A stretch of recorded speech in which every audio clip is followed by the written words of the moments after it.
I was just hoping that everybody and he himself was okay. When I first heard that it was an accident, I just wanted to make sure, you know, and that's the only concern I was having was is he uninjured and is everybody else unscathed? And once I found out that there was no significant injuries, nothing that's going to be, nothing physical anyways, I was very happy. I stay like, wow, a little bit sad, you know, because Jon Jones is a really nice guy with me. He's really nice. I like him, you know, he's a really good talent in this sport, you know. Johnny is, he's obviously the champ. He's someone that a lot of people look up to. And, you know, hearing the fact that he got a DUI and wrecked his Bentley was something that was a shock for me. I mean, you just wouldn't expect Johnny Jones to be doing that at, you know, I don't know. It's tough.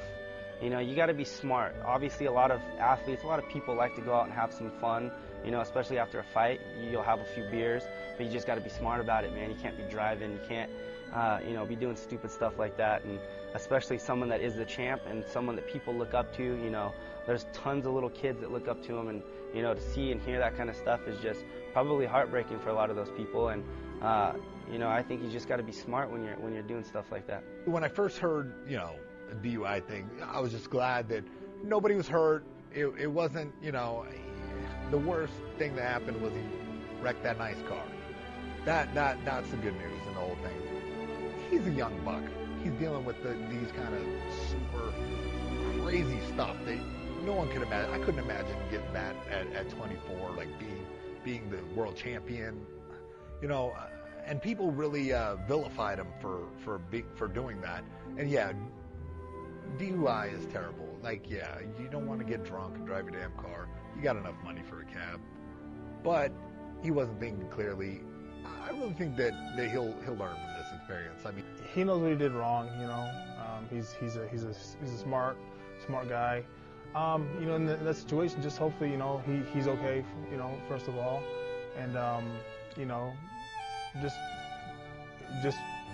we all mess up, you know, and things like that happen, and just learn from it. The advice I would give him is pray, and Jon Jones is a friend, so I just hope that he gets everything sorted out and back to where he belongs, fighting in the UFC immediately.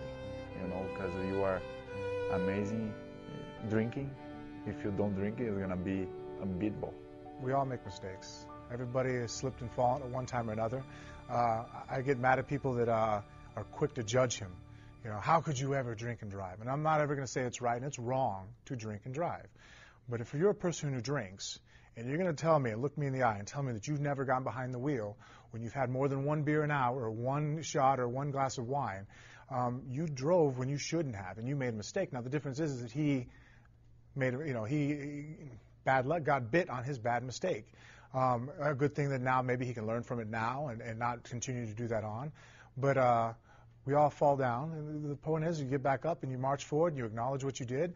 We're not perfect, but as long as there's humility and aspiration to be a better person and to learn from your mistakes, that's what people want to see.